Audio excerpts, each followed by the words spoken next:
Hi, it's Rick Dawson from ViewGrabber.com. I wanted to go over a little bit about how I edit some of the lists of tax delinquent properties that I get from the counties. I recently CD from Merced County in California, and I copied it onto my computer right here, and I want to just show you the steps I go through to get the list down to what I want. So I'm going to open that folder up, and I see that they gave us two files. One appears to be the actual Excel spreadsheet with all of the data, and then sometimes they give you a header file as well, and all that is one row that shows you what each of the columns represents. So let me show you what I mean. I open this spreadsheet up, and I see there's a lot of data on here, but I don't really know what it means because there's no column header. So I'm going to create a row here by doing insert rows, and I got a blank row, and then I'm going to go back over to this header file here I was telling you about, and as you can see, it's just one row that shows you what each column stands for. I don't know why they don't just put that on the top and send you one file, but for some reason a lot of times they don't.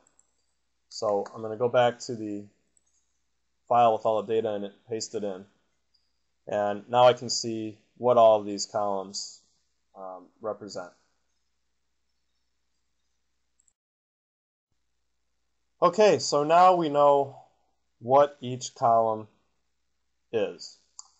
Now look at all the data that this county gave me. It goes all the way over to column EY. That must be almost 120 columns worth of information. That's way more than I need.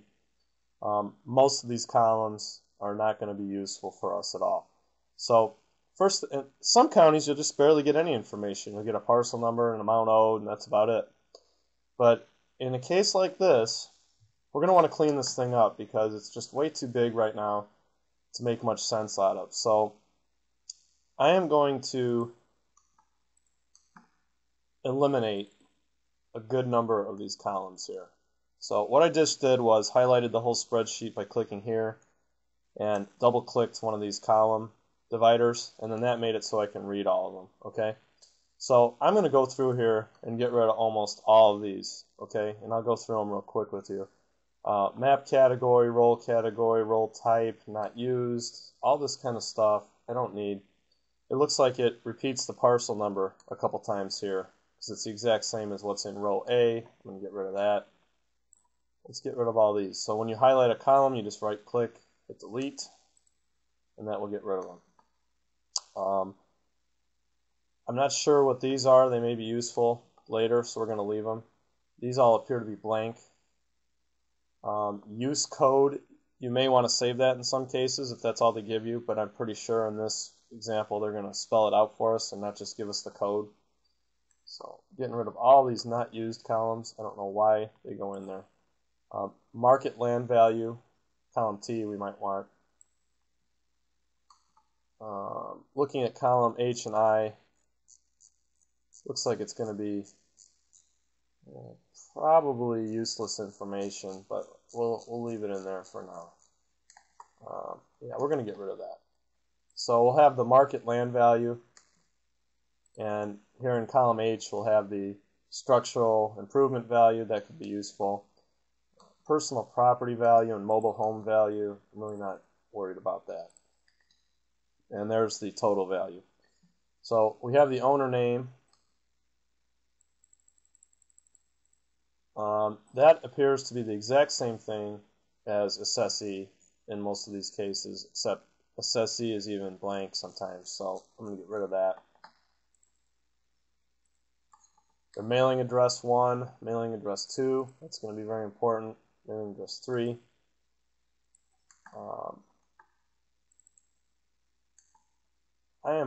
Let's see.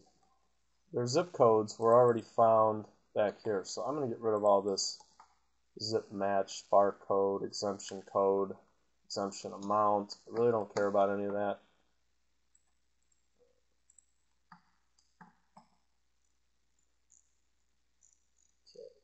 These dates here, they all seem to be the same with just different years, so I can't see that being very valuable. I'm going to get rid of that. There's a tax amount, probably going to want that. Penalty amounts, I'm not too worried about those. Paid amount, that could be interesting. We're going to leave those in for now. Just going to get rid of all this stuff.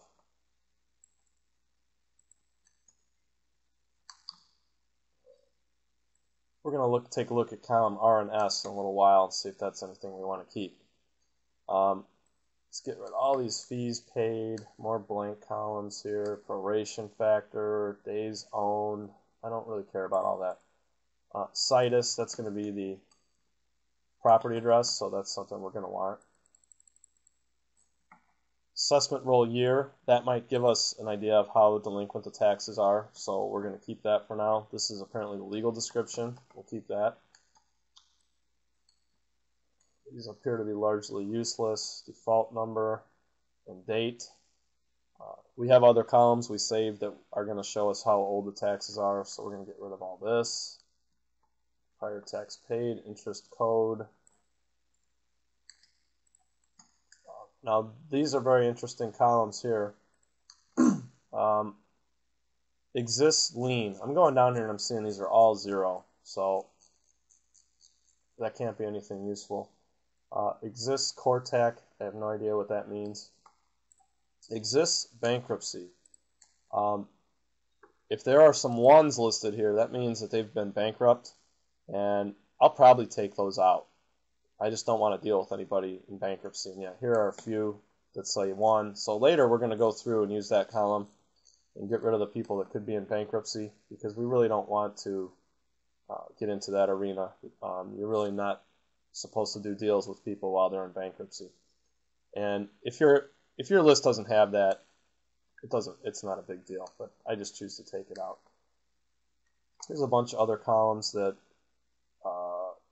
appear to be pretty useless for us. Get rid of all these. And you can look at each one of these and decide if you want to do something with them, but I usually don't. More unused columns. Appeals pending.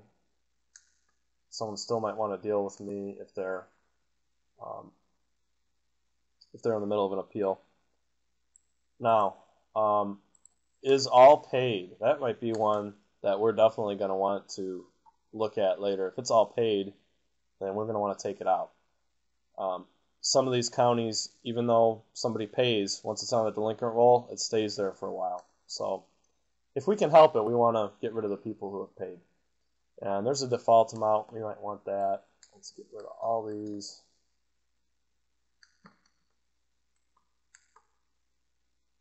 Full redemption paid column. That might be something we want to look at and keep that.